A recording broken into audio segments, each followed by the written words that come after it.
So when I start this process, I often don't know where I'm going with it. And I kind of just wait until something speaks to me, and then I'll change it from there. But it's not like all the pieces fall into my head all at once. It's more like creative writing, when you put your pen down and you just start going, and then afterwards you say, oh, I liked what I wrote there, I'm going to use that. But it's not like, you know, I have it all together and I know where I'm going. A lot of it is an experimentation, like screwing up. You know, the more you throw in there, you say, this works, this doesn't work. But if you're afraid to put something in there, then you're never going to get anywhere. You have to be able to just throw the pieces into the pot and see where they fall. I have a feeling of frustration when I start. Because, well, for me right now, I have this deadline of having to do as many of these as I can by next week, these 1-minute beds. And you know, you'd like it to go, you like the process to go faster, but sometimes you just have to have the process go as it will, and let it develop on its own. But it's frustrating because you want everything. You know, we're human beings. We're impatient, and I have to kind of work against that sense so that I can get to, you know, where I need to. Does that make sense? It does. Hey.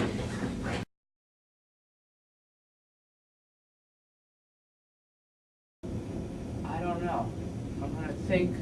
I'm thinking out loud for you. Mm-hmm. A lot of this kind of work is trial and error. More error than anything else. I'm not crazy about it. It's not what I'm going for. And a lot of times, if I'm not even sure, I will try it out, obviously, with the track before I even... There's the sound, obviously, and there's the part. One influences the other. One influences the other. The right sound. Obviously, I can't use an acoustic bass if I'm doing like an electronica kind of piece. And I can't use a bass that's in somebody's face because they're going to talk over this on television. So it has to be kind of holding it down, but not in somebody's face. So, and I don't know. That might work. House cat, it's called. Let me see if I can bring it into the mix a little bit.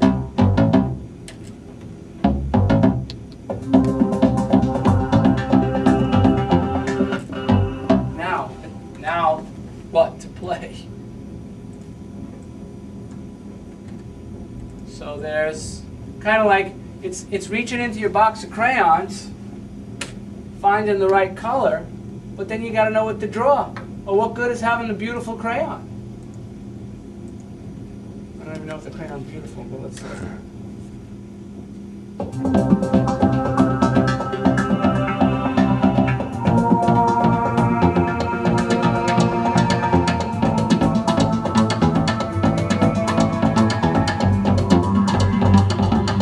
That's my idea, and I kind of like that.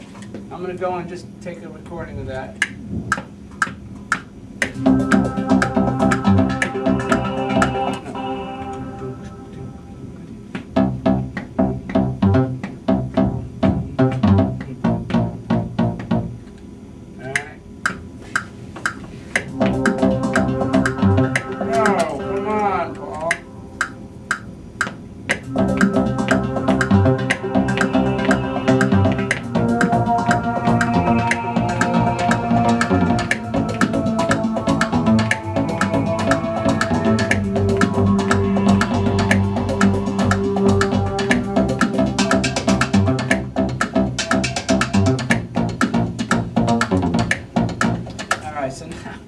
Now I have the general idea, and I got to fix up my clumsy mistakes, but now I'm where I need to be. A little bit where I need to be.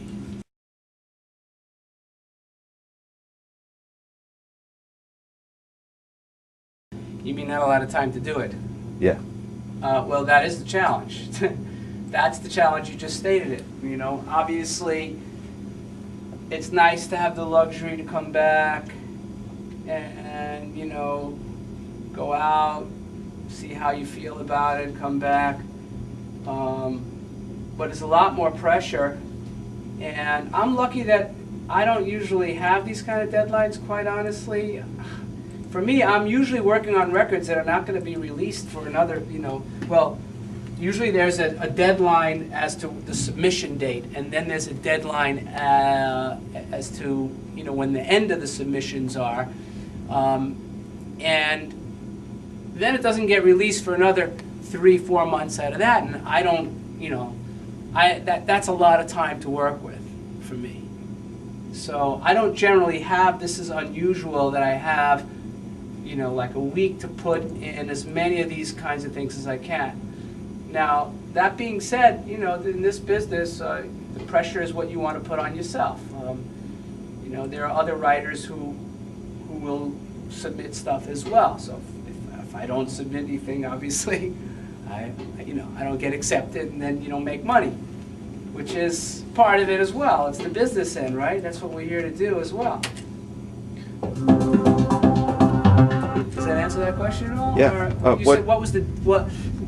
Is that what you want to know? The other thing, the other challenge is obviously is fulfilling the client's needs. Is that you as a commercial songwriter, as someone who's writing commercial music, you're not writing necessarily for you. You know, it's not like I have a large empty canvas and I create what I want. I have specific guidelines in terms of stylistically what I have to operate within. And if I give him a raging melody when he said no melody, obviously you're not going to look at it. If I decide to give him something that's completely, you know, out of style, he's not going to look at it. So anything that you choose, in this case I'm working on electronica kind of stuff, you know, electronic soundscapes is what he's calling it. And so I have to stay within, you know, that framework.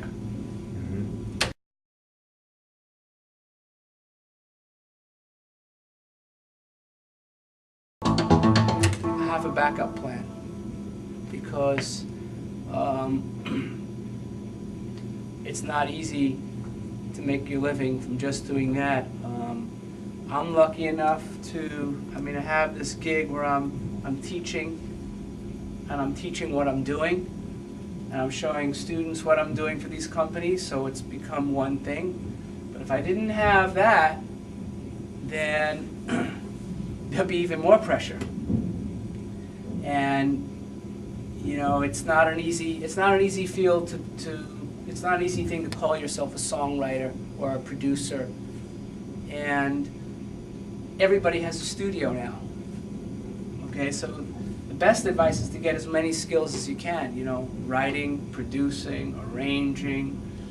You got to be able to work with other people, you got to be able to listen. All those things are important, and then you got to be able to take criticism well. That's very important.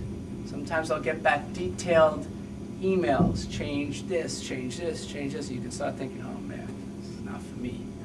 You got to be able to do it. You got to be able to take all that in there. And it's not easy to make a living in this business. It's really not. And I guess you have to kind of, you know, figure out what your strengths are, what your own weaknesses are, and go from there. Oh, thanks very much, Paul. Appreciate your time. Okay, good luck to everybody. Thank you.